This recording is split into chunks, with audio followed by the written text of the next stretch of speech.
کا پاسباں ہے محمد علی جناح، محمد علی جناح۔ الرحیم، السلام علیکم۔ نظرت رحمت، ایلیگنس لرننگ فورم۔ اگر آپ زندگی کے آئیڈیل تلاش کر رہے ہیں، خاص طور پر آپ اپنے کیریئر میں کچھ بننا چاہتے ہیں، آپ اپنی پروفیشنل لائف میں اپنی کوئی بیسٹ ایگزامپل دیکھنا چاہتے ہیں، تو قائد اعظم سے بیسٹ ایگزامپل ہمیں نظر نہیں آتی۔ He was one of the leaders admired by the whole world.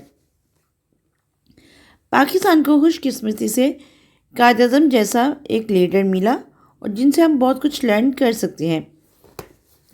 25 December Quaid Azam day celebrate کیا جاتا ہے۔ اگر ہم دیکھیں تو ہماری ٹیکسٹ بکس میں بہت سارا نالج، بہت ساری چیزیں بتائی جاتی ہیں، بٹ تھوڑا سا انفارچونیٹ پارٹ ہے کہ ہم پڑھتے تو ضرور ہیں بٹ اس کو اپنی ریئل لائف میں امپلیمنٹ کرنے کی زحمت نہیں کر رہے ہوتے، اور ہم سوچتے بھی نہیں ہیں۔ یہاں کچھ لیسن، کچھ پوائنٹس کو ہائی لائٹ کیا جائے گا آج کی اس ویڈیو میں، جس میں بتایا جائے گا کہ قائد اعظم کتنے بیسٹ لیڈر، اور یہ نہیں کہ صرف پاکستان، پوری دنیا ان کو مانتی تھی اور مانتی ہے۔ ہمیں اس دن کو سیلیبریٹ کرنے کا سب سے بیسٹ وے یہ ہونا چاہیے کہ ہم اس پرومس کے ساتھ نیکسٹ ایئر میں انٹر ہوں کہ next year we will perform in a better way. ہم اپنی عقل کو، اپنی ذہانت کو استعمال کریں گے بجائے ہم اپنی ایموشنز کو استعمال کریں، اور ایز نیشن ہم ایک بیسٹ قوم بنیں گے۔ قائد اعظم کی اگر as a best leader first example لی جائے تو سب سے مین چیز کہ ایک fair man, he was a finest example of intelligence, intellect and wisdom. اور آپ یہ دیکھیں کہ تین کوالٹیز کسی ایک بندے لیڈر میں ہونا تو ایک آئیڈیل بات آتی ہے۔ آپ قائد اعظم کو کبھی بیوقوف نہیں بنا سکتے تھے، نہ ان پہ کوئی روب ڈال سکتے تھے، نہ ہی ان کو رشوت دی جا سکتی تھی۔ دیکھا جائے تو یہ بھی ایک بیسٹ لیڈر ایگزامپل ہے۔ اگر ہم پرسنل لائف میں اور پروفیشنل لائف میں دیکھیں تو یہ ایک بہت میجر ایگزامپل ہے کہ بہت فیئر بندہ، انٹیلیجنٹ، وزڈم، ان کو کوئی فول نہیں بنا سکتا تھا، کوئی ان پہ روب نہیں ڈال سکتا تھا، رشوت نہیں ان کو کوئی دے سکتا تھا، اور رشوت نہ لینے والا اس سے زیادہ بڑی بلیسنگ نہیں ہو سکتی۔ Quaid Azam was always very honest and committed to the Pakistan, اور وہ اپنی ذات کا انہوں نے سب کچھ ایک ایفرٹ، پوری ہمت لگا دی پاکستان کو بنانے میں، پاکستان کو ایک مقصد حل کرنے میں۔ قائد اعظم کو ڈیموکریٹک جو ایک پالیٹکس تھی اس میں ایک بہت کانفیڈنس تھا، اور وہ ہمیشہ لا، اسٹیبلٹی اور ڈیموکریسی کی ایک بیسٹ ایگزامپل رہے۔ ایکویلٹی کی بات، رسپیکٹ کی بات، حقوق کی بات، لیکن یہ سب چیزیں آج کے لیڈرز میں مسنگ پارٹ ہیں۔ Quaid Azam was honest and committed to Pakistan and his cause, اور قائد اعظم نے پاکستان کو جیتنے کے لیے، پاکستان کو حاصل کرنے کے لیے ہر انت تک محنت والی بات، اور آپ کہتے ہیں نا کہ اپنی زندگی کو بھول کے صرف لائف میں ایک پرپس کہ میں نے پاکستان بنانا ہے، مسلمانوں کا ایک الگ ملک بنانا ہے۔ اور انسان، ہم لوگ کہتے ہیں کہ نہیں جی ناممکن ہے یہ چیز، کوئی چیز ناممکن نہیں ہے۔ اگر ہم 25 دسمبر کو دیکھیں، قائد اعظم نے پاکستان کو بنایا، کیا ایک ٹائم پہ، اگر اس ٹائم پہ ہم سوچیں تو کوئی فیسلٹیز نہیں تھیں، وہ آسانیاں نہیں تھیں جو آج کے دور میں ٹیکنالوجی اور سب کچھ، لیکن اس دور میں اگر قائد اعظم یہ سوچ کے ایک ملک بنا سکتے ہیں، ایک وہ بندہ جو رشوت نہیں لیتا، ایک وہ بندہ جو فیئر مین ہے، انٹیلیجنس، کوئی بیوقوف نہیں بنا سکتا، تو آج کے دور کا لیڈر بیوقوف کیوں بن جاتا ہے؟ قائد اعظم کی جو ایک اور بہت اچھی اور بیسٹ ایگزامپل آتی ہے کہ وہ ہمیشہ ڈیموکریسی پہ ٹرسٹ کرتے تھے، ایکویلٹی کو پریفر کرتے تھے، respect for others, human rights, rules and regulations کی بات کرنا، کبھی قانون کو نہ توڑنا۔ آج کل تو قانون بنانے والے قانون کو ایسے توڑتے ہیں کہ اللہ کی پناہ، لیکن ٹرسٹ می، یہ پوائنٹ ہائی لائٹ کرنے کا پرپس بھی یہ ہے، it's not only for law fraternity, it's not only for like any specific profession, it's about for everyone. H R کی بات کی جائے، ہم آرمی کے ڈسپلن سے ہٹ کے اگر باقی ڈپارٹمنٹس میں دیکھیں تو لا میں جہاں پہ قانون کی بات کی جاتی ہے، سب سے زیادہ قانون بھی وہیں توڑے جاتے ہیں۔ یہاں میں ایک چھوٹی سی ایگزامپل شیئر کروں گی۔ پیچھے ایک رائڈ لی اوبر کی، اور اس بندے نے نہ ہی بیلٹ باندھی، نہ ہی کوئی اس کے پاس لائسنس تھا۔ جب وارڈن نے اس کی گاڑی کو روکا تو اس نے اتر کے کافی گھنٹہ، 1.5 گھنٹہ لگایا، اور اتنی دیر میں جو آف کورس پیسنجرس تھے وہ تنگ آ چکے تھے۔ بٹ اس نے آ کے اسٹوری یہ بتائی کہ جی میں پیٹی بھائیوں کو، ہی یوز دس ورڈ، میں پیٹی بھائیوں کو سمجھا رہا تھا کہ میں بھی آپ لوگوں میں سے ہی ہوں، تو میرا چلان نہ کیا جائے۔ اب دیکھیں اس نے قانون کی کیسے کہتے ہیں نا، بس اڑا کے رکھ دیا قانون کو۔ نہ اس نے ٹائم کی قدر کی، نہ اس نے اپنے فائن کو ایکسیپٹ کیا، حالانکہ کہ اس کے پاس اپنی گاڑی کے پیپرز، لائسنس نہیں تھا تو ڈیفینیٹلی اس کا چلان بنتا ہے۔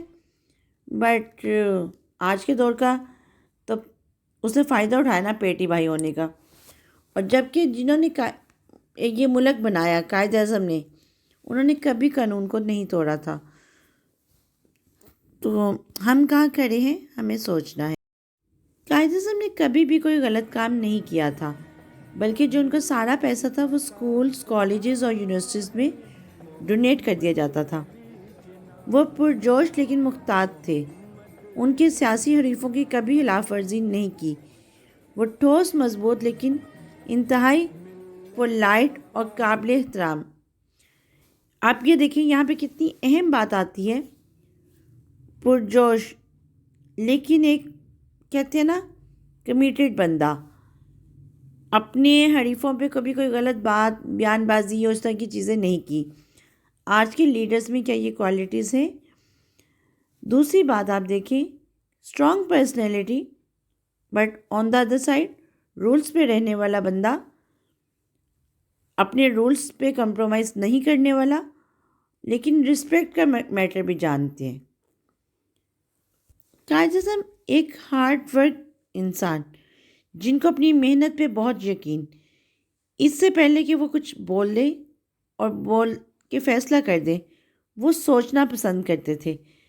اور آج ہمارے میں اگر دیکھا جائے تو ہمیں یہ بہت بڑی ویک پوائنٹ آتا ہے یا گیپ آتا ہے کہ ہم سوچتے نہیں ہیں اور بغیر سوچے سمجھے ہم فیصلے کر جاتے ہیں۔ جیسے میں نے پہلے بھی کہا کہ ہم اپنے لیے تو وکیل اور دوسروں کے جج ہوتے ہیں، اور جب انہوں نے کوئی فیصلہ کر لیا تو اس پہ پھر ڈٹ گئے، اور اس فیصلے سے ان کو کوئی ہٹا نہیں سکا۔ بات بھی یہی ہوتی ہے، جب آپ ایک فیصلہ کر لیں تو اس پہ ڈٹ کے قائم رہیں، اور اپنے فیصلے پہ، اپنی ڈیسیژن پہ آپ کو اتنا کمانڈ ہونا چاہیے کہ آپ یہ نہ سوچیں کہ آپ نے غلط کیا ہے، صحیح کیا ہے۔ جو فیصلہ اب آپ نے کر لیا اس پہ ڈٹ کے رہنا چاہیے۔ قائد اعظم کی کوالٹی میں ایک اور جو بہت بیسٹ ایگزامپل آتی ہے کہ قائد اعظم نے کبھی بھی ملک کے اوپر اپنی ایموشنز کو اور پاپولرزم کو پریفرنس نہیں کیا تھا۔ ہمیشہ پہلے ملک کا سوچا، بعد میں ان کی ایموشنز، اور بعد میں وہ سب چیزیں۔ لیکن وہ جو کہتے ہیں نا، سب سے پہلے پاکستان، سب سے پہلے ملک کی بات۔ آج کے ہمارے لیڈر کو ڈیفینیٹلی، اور ہمارے سٹیزنس کو، I am not only seeing about leaders, even then جو سٹیزن ہیں انہیں بھی لرن کرنا چاہیے کہ قائد اعظم نے کیسے ڈیموکریسی پہ کام کیا۔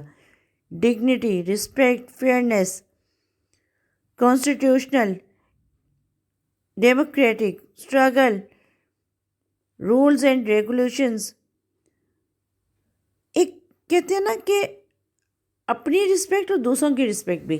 یہاں ہمارا موٹیو ہوتا ہے کہ بس ہمیں تو رسپیکٹ مل جائے. وہی بات ہے کہ ہم اپنے وکیل اور دوسروں کے جج ہوتے ہیں. ہم اپنی عزت تو کرنا اور کروانا چاہتے ہیں لیکن دوسروں کی عزت نہیں کرنا چاہتے. ہم دوسروں سے معافیاں بھی منگوانا چاہتے ہیں کہ ہر کوئی ہمارے سے معافیاں مانگے چاہے اس نے غلطی کی نہ ہو یا. لیکن اگر ہم 25 دسمبر میں یہ عہد کریں اور یہ سوچیں کہ قائد اعظم جیسے ڈگنیٹی رسپیکٹ کیا ہم وہ گین کر رہے ہیں؟ کیا نیا پاکستان اور یہ سب چیزیں ہم کہاں پہ ہیں؟ ہمارا پاکستان ہم خود کہاں پہ ہیں؟ کیا ہم دوسروں کی بھی عزت کر رہے ہیں اپنی عزت کے ساتھ؟ کیا ہم ان کی عزت کو بھی اتنا ویلیو کر رہے ہیں؟ کیا ہم میں سے کوئی بھی قائد اعظم جتنا کام کر رہا ہے؟ He was like the person کہ جنہوں نے پاکستان کو بنانے میں، پاکستان کو تعمیر کرنے میں اپنی صحت کو بھی اگنور کیا. اور جب ڈاکٹر نے ان سے، وہ اس حد تک مصروف تھے کہ وہ اپنی بیماری کو بھی بھول بیٹھے تھے، نہ وہ آرام کر رہے تھے. 1941 میں ان کے ڈاکٹر نے ان کو بیمار قرار دیا لیکن انہوں نے آرام نہیں کیا. اگر آرام کیا ہوتا تو آج پاکستان نہ بنا ہوتا، کیونکہ اگر وہ ہماری طرح یہی کہا ہوتا کہ اچھا کل کر لیں گے.